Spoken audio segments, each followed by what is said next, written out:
да се даде на хората малко повече светлина в този тунел. Изкуството и културата са тези наистина отправни точки, които могат да задвижат нашето общество в една добра посока. И аз вярвам, че този принос е важен и че ние трябва да се умеем да се организираме и да се амбицираме да го подкрепим.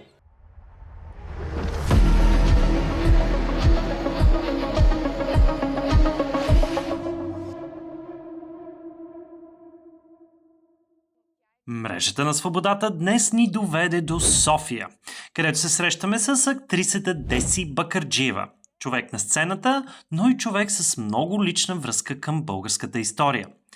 Срещата ни се случва в навечерието на 150 години от Априлското въстание. Поводът обаче не е просто историята. Поводът е паметта.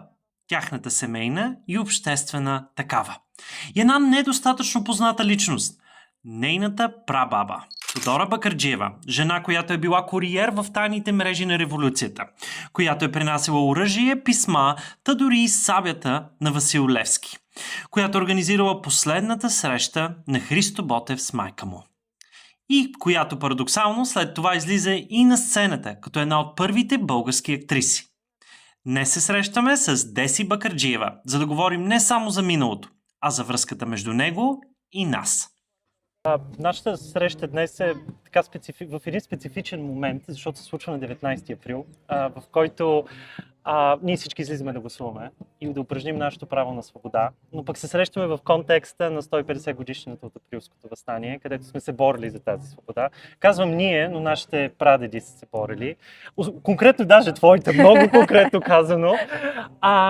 Бих искал да започнем разговора, преди да скочим в дълбочината на твоето семейство. Какъв паралел правиш това? Как успешно упражняваме тази свобода, за която сме се борили? Надявам се този път да имаме по-голяма избирателна активност, защото свободата, може би хората я оценяват само тогава, когато тя е липсваща.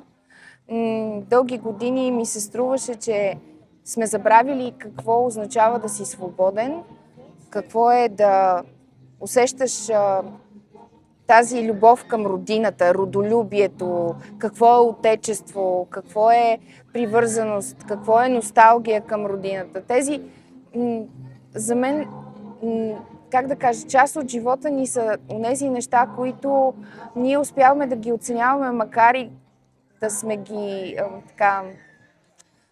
Не ги ли приемаме за даденост по някакъв Точно начин? това исках да кажа. Не исках да звуча грубо, защото тази даденост всъщност ни пречи да осъзнаеме колко много са жертвали нашите прадеди за свободата ни, за това ние да продължаваме да сме в България, да обичаме България и да се грижим. Ето точно заради това тези избори сега са важни, защото ние с днешния си избор ще се погрижим за доброто бъдеще на България.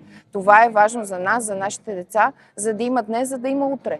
И свободата е отговорност. Това, нали? Винаги свободата какво правим с нея и какви решения вземаме. Така е, така е. Аз малко се разпрострях в съждението, но е факт, че всеки един човек вярва, че след като България веднъж се е освободили и че честваме, и до тук всичко е приключило. От тук нататък ние можем да си правим каквото си искаме. Не, ние трябва да носим тази отговорност и трябва да мислим за днес и за бъдеще.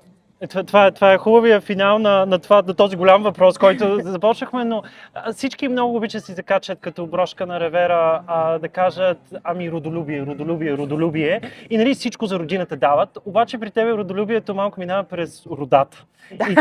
Да. Много хубава връзка. Да, и има един общ корен в цялото нещо, защото това, което ни събра днес, е прабаба ти. Тодора Бакърджиева, която аз буквално, колкото влизах в това проучване за нея и четях материалите, аз не знаех къде да започна даже този разговор. И аз бях така, постоянно изкачаше нова и нова информация, защото истината е, че ние, съвременниците ни, могат да прочитат за нея, когато се задълбочат в историята на Априлското въстание и не само.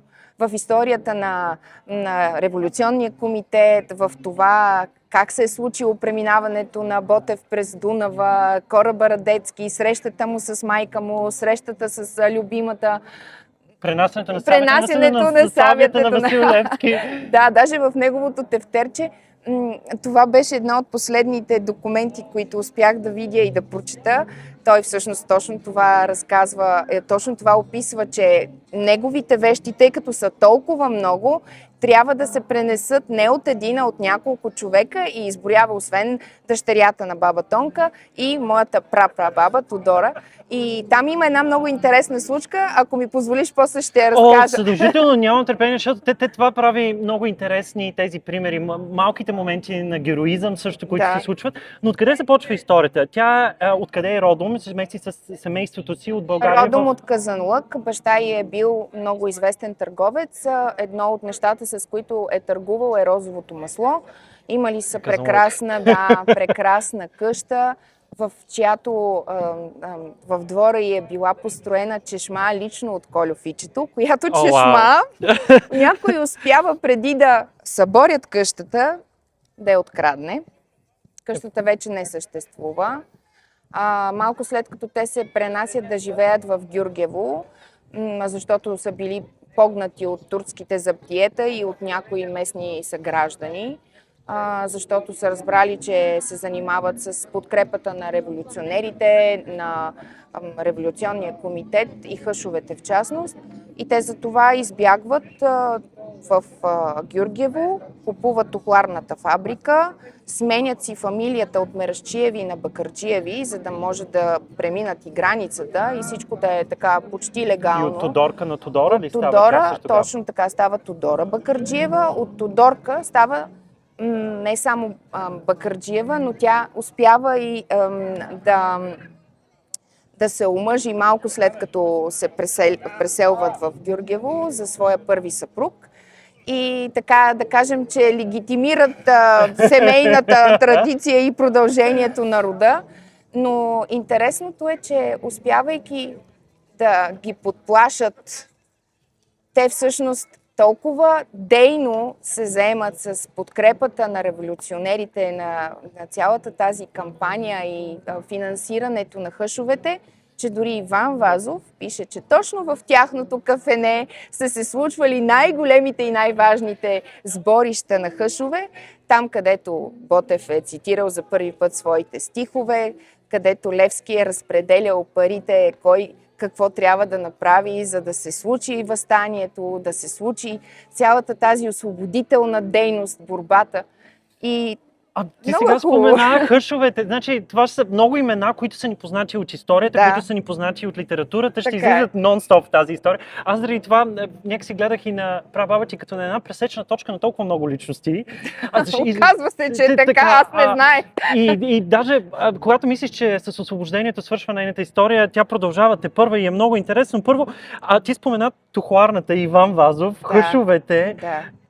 Гюргево, където си Гюргевския комитет, точно реално така. Където се събират едни от апостолите на българското въстание, на априлското, който се сформира есента на 75-та година. А нейната роля тогава каква е била? Сега... Най-интересното е, че тя още на 16 годишна възраст се запалва по това да се бори в името на свободата, в името на добрата кауза. И за да ги има ето тези малки дечица, за да има бъдеще за България, за да има свобода. И хубавото е, че макар и на тази млада възраст, тя е била толкова смела, още от тогава в косите си е събирала малки писъмца, които е предавала на членовете на революционния комитет. Те за това се казвали дългата коса, тя имала и прякор. Да, дългата коса излиза прякора тогава, когато тя за първи път всъщност започва да пренася много важни документи и пистолети в косата си. Останали са 2 или 3 снимки. Едната е, мисля, че точно в музея в Казанлък, които успява всъщност чрез кока, тя успява да вплете в косата си всички тези пистолетите са били разглобени. Да, съм ще кажа, сега нали впечатляващо, аз съм чувал, но тя не е само пистолети, ами и сабията на Левски. Сабията на Левски е било много интересно. Случай е следния, значи в неговото тефтерче, както вече споменах, той не само сабията е трябвало да пренесе, и тъй като тогава са били много модерни тези големи рокли с кринолини, с много фусти, тя я закрепва за единия клинорин, така че да може хем да ходи, хем ако се дрънка, да не се усъмнат заптиетата, че всъщност това не е от металната конструкция на самата рокля. Но въпреки това на Дунава, на пропусквателния пункт я хващат и решават, че трябва да обискират. Едното заптие успява да намери, че под полата и не само има сабя, но и няколко книжа и квитанции, кочан с квитанции, нали, където са декларирани парите, които трябва да бъдат разпределени за поборниците. Никой не знае какво се е случило с заптието, но рязко изчезва. Да. Можем само да имахте предвид Не приятелите. знаем какво е станало. Имахте предвид компанията, Но която тя се за движила. това е Мата Хари, българската Мата Хари, да. Тя реално фактически помага и за последната среща на Ботев с майка му, когато и тя се преобличала често. Да. И било и то като Кадъна. Всъщност нейната актьорска игра започва от реалния живот. И една тъжна, да, тя е тъжна тази история, но когато Ботев решава, че трябва да премине Дунава и да се включи в революционната дейност с живота си и трябва да се срещне с най-близките си, първата среща е определена да е с майка му. Но за да може майка му Иванка да бъде срещната с собственото и дете, защото всички са знали кой е Ботев, кой е Левски, нали? Да. Не се може и свободно не се може и свободно. Точно така. Навсякъде е имало пропусквателни пунктове, защото от долу-горе 73-74 година всички знаем, че 75-та вече се разпадат поради ред обстоятелства, не само в български контекст, но и в европейски мащаб започва да се случват много такива промени и да възстават страшно много държави. В смисъл, то всички са били под шапката на Османската империя, но това, което е по-важно, че тази среща е трябвало да бъде по всякакъв начин маскирана. Mm-hmm. Тя се предрешава като ханъма, казва, че води болна жена на лекар, за да може да преминат през тези заптиета пунктове. Плачела е, тръшкала се, тя е толкова болна, но най-важното, аз не знаех, че моята не, много е била истинска явно в ролята си, но тя е говорила турски, румънски, сръбски, гръцки, български, разбира се. И всъщност факта, че е знаела толкова добре говоримо турски, това тях не ги е усъмнило, че тази жена наистина отива с тази цел да спаси една възрастна жена и да я заведе на лекар. Всичко минава по план, успява да се срещне с сина си Иванка, прибира се в къщи и следващата вече, нали, също историческа среща е с неговата любима. Тя знае, че това е последната визита на Ботев и с малко надежда баба ми закичва всеки един от неговата чета за късмет да преминат, да успешно да се случи тяхната борба, но всички знаем тъжния развой. Качвайки се на кораба Радецки, всички са се надявали, че това ще е успешно. Но за съжаление, имаме много предатели, не само в миналото и в сегашната ни история. Тогава точно това... Всъщност, това е било един урок и за баба ми, че човек не трябва да се доверява на всеки, че трябва... Тя била много млада тогава. Много млада, че приятелите са малцина, че не трябва да се успокояваме, когато нещо се случи за добро, и не трябва да се отчаиваме, когато нещо се провали. Че трябва да продължаваме да отстояваме доброто, да отстояваме... И да надграждаме. И точно това всъщност не я пречупват от тази тежка трагедията, която се случва и с Христо Ботев, и с Левски, която тя много добре е познавала. Това не я отчаива, както и много други, които знаем на всички имената. Те са в нашите исторически учебници. Ето тук даже има страхотна изложба за Априлското въстание. Всички тези хора са го направили точно за това, да сме свободни, и те не са се отказали. И ние не трябва да се отказваме, трябва да взимаме пример от тях. и вдъхновение, и примери. И смятам, историята има един коварен момент. Ние заради това и в мрежата на Свободата събитието, което сме планирали, искаме да разкажем малко по-невидимите нишки. Да. Защото големите имена, те са много ярки в българската история. Нали? Като Левски, като Ботев. Но въпросът е, че те изсмукват вниманието. Наш малък обществен фокус. Така е. И хора като прабаба ти, които са подставали под риск живота си всеки ден. Нали, тази контрабанда, фактически, която се осъществява, е била живата връзка. Съпругата на Каравелов също е била много сериозно И много често са свързана. били жени, тихата инфраструктура на Това станието. Това е нещото, което измисля Левски. И той е бил толкова брилянтен в идеите си, защото той точно това е нали, пропагандирал. Жените много малко, те са се съмнявали, че една жена има такива въобще подбуди и че може да прави такива действия. И точно заради това те са успявали да преминават много по-спокойно покрай тези заптиета, да вършат своята революционна дейност. И благодарение на тези жени, които чак сега всъщност отдаваме тази, според мен, почит, те са свършили много от мръсната работа на тази революция, на това въстание, на това освобождение. Искрено се надявам до баба Тонка и Райна княгиня да можем да добавим така в ярките примери в учебниците и Тодора Бакърджиева. Не заради нещо друго, наша е и отговорността да си спомняме тези имена, защото как може да черпиш вдъхновение от някой, когато ти не познаваш историята, което малко ни връща и към нейния живот след освобождението, който, аз както споменах, е адски интересно, че тя Той е много пикантен. Той е изключително пикантен, защото ако това, че е било началото на живота, ти вече си готов, защото нали, много от революционерите, какво става с тях след това, е нали, въпросително тези, които са имали късмета да оцелеят. Но тя, вярно ли, че е една от първите жени на българската театрална сцена? Да, това е първата жена, която се качва като жена, актриса в трупата на Добри Войников. И между другото, колкото и странно да звучи, ето този парцел, на който е построен Народният театър. Тя и още няколко видни актьори, българи, като Сава Огнянов, като Васил Кирков.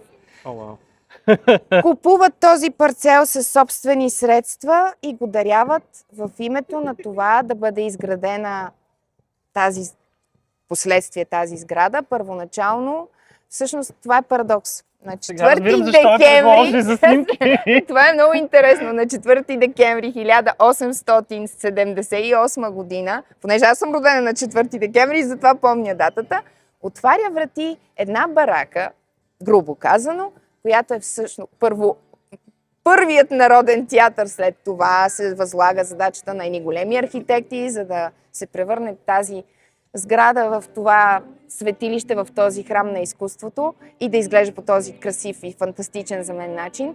Но в крайна сметка мястото не е случайно. Тя дава живота си не само за свободата, но и за изкуството, за театъра. Аз съм благодарна, че съм продължила по някакъв начин нейното дело, защото в разговори с моята Леля, тя винаги е твърдяла, баба ми, че изкуството е онова, което ще ни остави най-трайната и най-стойностната следа. Театърът е посланията, които ние трябва да даваме на зрителите, за да не се самозабравят, за да знаят за кой да гласуват, за да знаят какво е избор, да знаят какво е любов, да знаят какво е свобода, но не нравоучително, а чрез думите, чрез играта, чрез историята. И смятам, че и моята работа е точно тази. На всеки един актьор, на всеки един творец, чрез изкуството да внушава тези мъдри слова, тези мъдри послания и все пак да не забравяме, че ние трябва да уважаваме своите предци. Не сме измислили ние топлата вода. О, Бога ми, даже не имаме малко навика даже да размътваме тази топла вода или да я изстудяваме. Като говорим за културата, която е и темата във Варна за събитието ни на 30 април, когато го погледнахме, ще отказвам, хайде да говорим за културата на процеса на възраждане. Всичко това, априлското въстание е кулминация на културната революция, която се случва, или еволюция, ако щеш, защото отнема много време, в национален план, която минава и през образованието, защото културата, образованието е основен елемент. Елинските училища, които после стават българските, бидейки родом от Габрово, няма как да не спомена и априлската гимназия. И за мен това обаче ме връща и малко към така болезнената тема на съвременето, тъй като нашия формат прави паралели с разказва от историята, разказва интересните елементи, както в Русе ще говорим за ролята на жените във въстанието, но после ще направим и каква е ролята в обществото в момента. За културата е същия въпрос, който аз бих си позволил да ти поставя. Как гледаш на културното ни развитие и как употребяваме културата и как инвестираме в нея в днешно време? Аз мисля, че все още... С голям въпрос завършваме, с голям въпрос започнахме. Мисля, че все още има хора, които милеят за изкуството и поддържат тази традиция то да не умира. Аз смятам, че без култура няма нация, няма държава, няма държавници, няма общество, няма бъдеще. Не са щампи, не са някакви думи взети от учебник. Това през годините се е доказало многократно и ние сме тези, които трябва да се борим за това нещо, да се съхрани и да се продължи. Разбира се, с иновативните технологии това е още по-хубаво, че да, че те вече съществуват, че стават част и от изкуството, но нека да не забравяме, че доброто изкуство не се прави само с единомишленици, а се прави и с пари. И не случайно казах, че всъщност, за да се случи това революционно движение, за да се... между другото, баба ми е пренесла заедно с дъщерята на баба Тонка и с съпругата на Каравело са пренесли всичките оръжия на цяла чета. Значи това са сигурно 150-200 пушки и пистолети. Така че много големи. Това не е случайно, но за да се купят... И много пари. Толкова пари и много пари са трябвали, но е имал смисъл. И аз за това го казвам сега, че без пари, не че няма смисъл, но няма да се случат добре нещата. Трябва да подкрепяме изкуството не само с морални похвати, а и с финансови похвати. Това важи и за издаването на книги, това важи и за концертите, за създаването на филми, сериали. Всичко това има значение. Това е принос не само към изкуството, но и е принос за нашите деца, които всъщност по един модерен начин, чрез тези модерни форми на изкуство, ще се образоват и ще продължат някой ден пък те изкуството. Нали? Това е нещо, което ако ние сега не си постелем, не знам какво ще стане в бъдеще, ако не го направим. Ти много хубаво използва думата принос за финал, защото започнахме от това какъв е нашия принос към историята. И той може да е хубавия принос за това как ние инвестираме в развитието на културата, защото тази култура ще е основата на следващото поколение. Да, съжалявам, че го казвам, но без пари много трудно се случват. Не, че не стават нещата, но много трудно се случват в глобален мащаб. Това е много важно да се знае, че за да се случи нещо, дори факта, че във всяка една държавна институция, за да има едно хубаво представление, не само трупата трябва да има действие и единомислие и да се справя с най-добрата пиеса, най-добрия режисьори и актьори, трябва все пак да има и финансиране. За да може да се препрати към публиката едно хубаво послание, да се даде на хората малко повече светлина в този тунел. Изкуството и културата са тези наистина отправни точки, които могат да задвижат нашето общество в една добра посока. И аз вярвам, че този принос е важен и че ние трябва да се умеем да се организираме и да се амбицираме да го подкрепим. И да успеем да възпитаме интерес към културата. Да. За това аз съм ти адски благодарен за този разговор, за тази история. И аз благодаря. Мрежата на свободата ще се състои на 30 април от 18 часа в 7 града в България. Регистрацията е безплатна, ако искате да дойдете в един от тези 7 града. Ако искате да гледате онлайн събитието, има малка символична такса, но заповядайте в градовете. Добре сте дошли, за да чуете тези истории много повече. Благодаря ти искрено, Деси. И аз ти благодаря.